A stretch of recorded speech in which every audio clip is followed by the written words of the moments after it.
भटक दिया उन्होंने। किसी को सुख नहीं है। आपको पता है किसी को सुख है इस लोक में? कोई मर रहा है, कोई बीमार है, किसी का बाप मर रहा है, किसी का पत्नी मर रही है, कोई का पति मर रहा है, कोई कोड़ी है, कोई कैंसर है, कोई बिना भूखे मर रहा है, कोई ज्यादा खा के मर रहा है। ऐसे लोग में हम लोग आगे पटक दिया। लेकिन परमात्मा ने उस समय कहे थे, कबीर साहब ने सतलोक से आने लगे तो कहते, बेटा मेरी बेटियां, तुम तो जा तो रहे हो लेकिन सार नाम को मत बोलना। लेकिन यहाँ आते हमने बुला दिया, ब्रह्मा विष्णु महेश ने बुला दिया, गुण सतगुण तम गुण ने बुला दिया। हम लोग, हमारे बाबूजी, हमारे चाचा जी, हमारे ये तो हमारे पैसा, हमारे संपत्ति, इसी में लगे रहे और हम भूल गए। लेकिन जब भूल गए तो थोड़ा सा हमें याद आया कि हम तो बहुत अच्छे जगह में थे, कैसे यहाँ पहुंच गए। फिर वहां जाने की सोच पड़ी हमें। हम सोचने लगे कैसे फिर यहाँ से मोक्ष होंगे, कैसे मुक्ति मिलेगा हमको। तभी काल ने क्या किया जानते हैं? पंडित, मुल्ला, संत, महंत, नक्कली को ले आकर हमको क्या सिखाएंगे? बाबू पत्थर का पूजा करो, तुम जाओगे। कहा सावधान घूमो, तुम जाओगे। कहा सत्यनारायण का पूजा लगाओ, तुम जाओगे। तुम छठ पर्व करो, तुम जाओगे। होली दिवाली करो। ऐसे हमको बरतता ही रहा और बारू पेराता ही रहा। मेहनत तो बहुत हुआ लेकिन तेल गिरा नहीं। वो क्या था कि धर्म शास्त्र अनुसार की भक्ति नहीं थी। ऐसे ही वो लटपटा के रखता था हम लोगों को, क्योंकि तपस्या में जलाकर हमारा गंध लेना था उसको, वो नहीं जाने देता। समझे कि नहीं? तब परमात्मा को लगा कि वो हो हमारे बच्चे तो ऐसे ही वो पड़े रहेंगे, क्या करना होगा। तो आज से 626 वर्ष पहले आए, आपको पता है, कबीर साहब स्वयं यहाँ आए हैं और 120 साल तक वो रह गए हैं। उस समय उन्होंने बहुतों को जमा किया। उस समय वो आए थे, जो भक्ति करेगा उसे ले जाएंगे। और 64 लाख चेले को उन्होंने जमा किया। देखिए 64 लाख चेले को, लेकिन सब अपने स्वार्थ से आए थे, कोई भक्ति करने नहीं आए थे। किसी को बीमारी थी, किसी को आपको उत्कर्ष था, किसी को आपको अशांति थी, ये करने आए थे वो। समझे कि नहीं? तब उन लोगों तो जानी जान है, अंतर्यामी है। उन्होंने कहा ये लोग तो ऐसे ही खाली स्वार्थ से आए हैं। स्वार्थ से भक्ति मुक्ति नहीं मिलता। देखिए निस्वार्थ से आपको मुक्ति मिलती है। तब उन्होंने एक टेस्ट किया, कोई नई बात मैं नहीं कह रहा हूँ।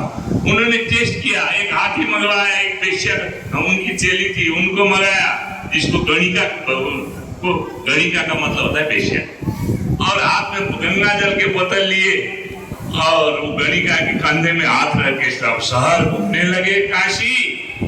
तो हम लोग ऐसे ही बोले, बाप रे बाप, ये तो दरुआ है, इसके पीछे नहीं लगना चाहिए। कितने का आता है? हम तो नहीं आए, फलाने ने हमको लाया। मतलब किसी को भी विश्वास नहीं हुआ। देखिए और सारे के सारे फेल कर गए। उस समय में अर्जुन और सर्जुन दो थे, उन्होंने भी आते ही कहा, वो तो बैठे थे वो गणिका के घर में, वो पैर दबा रही थी। ने कहा, कह रहे गुरुजी आप क्या कर रहे हैं? बहुत आपका बदनाम हो रहा है। तो ठीक है, जानती है तुम गुरु होगी, मैं गुरु हूँ, जाओ तुम भी अब वो नहीं होगे, तुम्हारा भी मोक्ष नहीं होगा। तो रोया कल्पा। उसके बाद देखिए हम तो तुमको मोक्ष नहीं दे सकेंगे।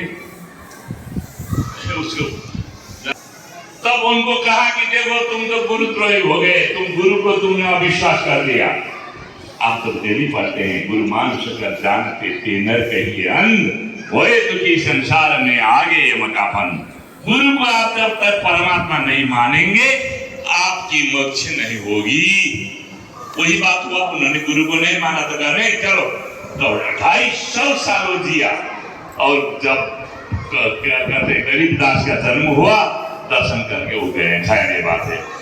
तो उनको बड़ा दुख लगा। 120 साल जीने के बाद भी ये लोग खड़े रहे, किसी ने मोक्ष की चाहना नहीं की, स्वार्थ से आए। 120 साल के बाद मरहर से वो जीते ही चले गए। आपको कोई नई बात नहीं है।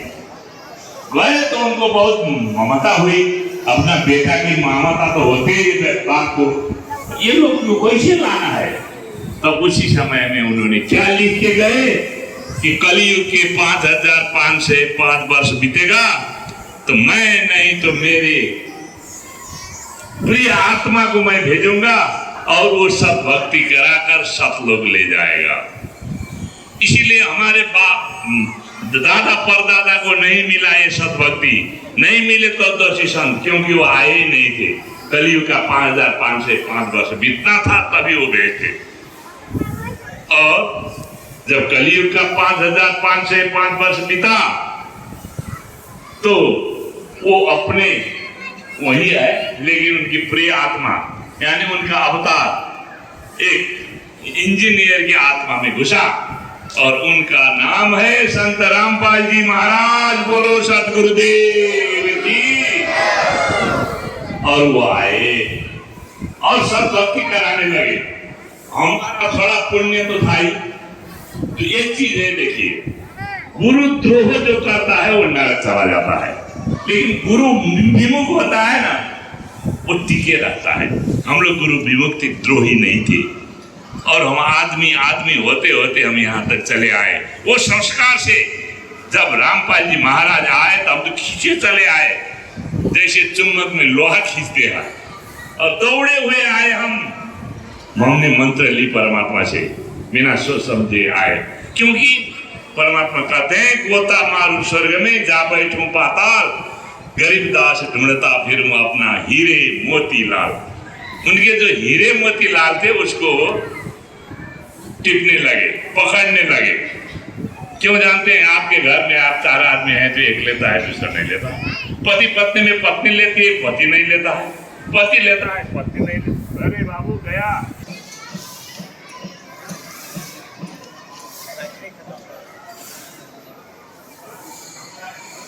आज सभ्य र भव्य रूपमा आज हाम्रो यस श्रावण महिनाको पहिलो शनिबार और उसके बाद कार्यक्रम भइरहेको छ। सत्संग संत रामपाल जी महाराज जी को आने बहुत आए, हम लोग भी आए क्योंकि हम भी वो पुण्य आत्मा थे। अभी हम लोग बहुत भाग्यमानी है। तय मैंने कहा था हम अभागे हैं क्योंकि सब लोग छोड़कर चले आए। अभी हम बहुत भाग्यमानी हैं कि परमात्मा का दर्शन हुआ, सतभक्ति हुआ। और हम क्यों भाग्यमानी हैं? तो हम उचित समय में हमारा जन्म हुआ, ठीक समय में हम जन्म लिए, ठीक समय में हमें गुरु मिला तत्वदर्शन, ठीक समय में हमें मंत्र मिला और ठीक समय में पूजा विधि मिली और हम करने लगे। अब हमें प्रथम मंत्र मिला। तो एक बात आपको बता दूं मैं, जब प्रथम मंत्र मिला उसी दिन एक मुक्ति मिल गई हमें। एक मुक्ति तो उसी दिन मिली जिस दिन पहला मंत्र मिला। याद कीजिए वो क्या है जानते हैं? हम मुक्ति हो गए। दशहरा, तिहार, होली, दिवाली, छठ, श्राद्ध, क्रिया सब से हम मुक्त हो गए। कोई पता नहीं हमें कब आता है होली, कब आता है दिवाली, कब आता है छठ, कब आता है आपको श्राद्ध, कब आता है आपको ये सब से मुक्त कर दिया परमात्मा ने। छोड़ो भाई, मन कर धीर बांध ले रे बाबरे, छोड़ दे तो पिछले की रीत सतगुरु तारेंगे। अब बाकी तो है ये है, आप मरने के बाद मोक्ष तो मिलेगा ही, समझे कि नहीं? लेकिन बात क्या है, ऐसे ही मोक्ष नहीं मिलेगा हजूर। ये पापी पिंड जो है शरीर, इसको पवित्र करते हैं परमात्मा, तब हमको मोक्ष मिलेगा। इसको निर्मल करते हैं तब मोक्ष मिलेगा। हमारे इस शरीर में 4 युग का पाप समाया हुआ है, सत्य, त्रेता, द्वापर, कली। ये 4 युग का जो पाप है ना, जब तक वो खत्म नहीं होगा तब तक हम सब लोग नहीं जाएंगे। देखिए, इसीलिए परमात्मा ने बहुत विधि अपनाई। उसमें से एक विधि है जो आप यहाँ आए हैं ना, परमात्मा की आप सुनेंगे वाणी थोड़ी देर में, दर्शन करने आते हैं। हम भगत हैं, हम संत हो गए, परमात्मा ने संत बना दिया है हमको। इसलिए यहाँ आप सोच के आएंगे घर से कि यहाँ परमात्मा की वाणी भी सुनेंगे, भक्त लोगों का दर्शन भी करेंगे। तो आपके घर से निकलते ही आपका एक ही शुरू होता है। परमात्मा कहते हैं संत मिलन को चाहिए तजमाया अभिमान, जो कदम आगे बढ़े एक एक एक के समान। आपने एक कदम चलाया होगा तो एक एक का फल आपको मिला है, उसे आप पवित्र हो गए। हजारों एक आपने किया और यहाँ आते आते आए और सारे भक्तों को आपने सब साहिब किया, उससे भी आपके पाप बहुत धुल गए। देखिए यहाँ आके प्रसाद ग्रहण किया, उससे भी पाप धुल गए, और ये वाणी जो सुनी उससे भी धुल गए। और अभी आप परमात्मा आएंगे कुछ देर में, आपको कुछ कहेंगे, उससे भी पाप धुल गए। इसीलिए सत साहेब भिडियो कस्तो लाग्यो हजुरहरूलाई कमेन्ट, लाइक, सेयर र सब्सक्राइब गरिदिनु म हार्दिक अनुरोध गर्दै यहाँबाट बिदा हुने मैं चाहन्छु। हस्त नमस्कार, धन्यवाद।